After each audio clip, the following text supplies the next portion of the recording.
by Chand Recording Studio, Bheja Road, Barsam.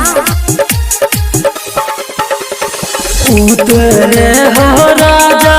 बसलैये दोना पिनिए हो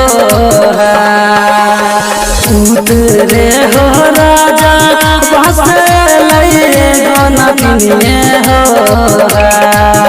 अल्लाह अल्लाह बैठी गेल कदम बिरछिए हो अल्लाह अल्लाह बैठी गेल कदम बिरछिए हो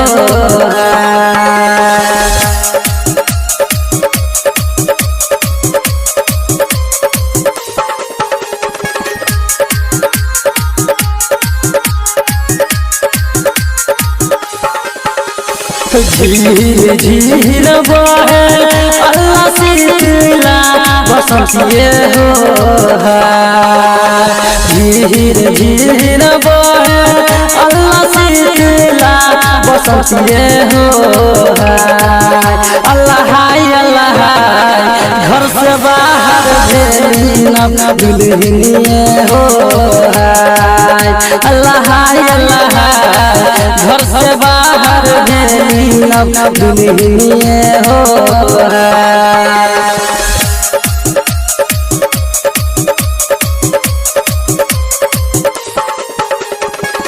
Presented by Chand Recording Studio, Bheja Road, Barsam.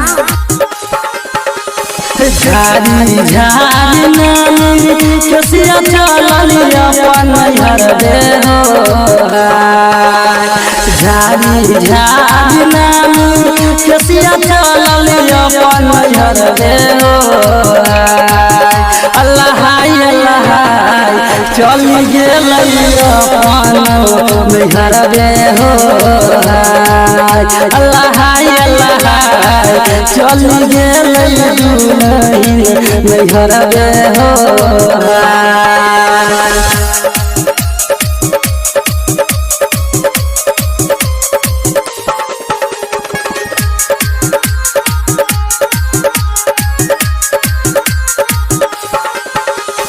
कहाँ गेल किया भेल चलल नवगुरिए हो कहाँ गेल किया भेल चलल नवगुरिए हो अल्लाह अल्लाह चल गेल अपन मेहर दे हो अल्लाह अल्लाह चल गेल अपन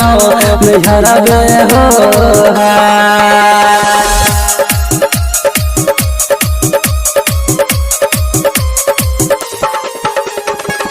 Presented by Chand Recording Studio, Bheja Road, Barsam.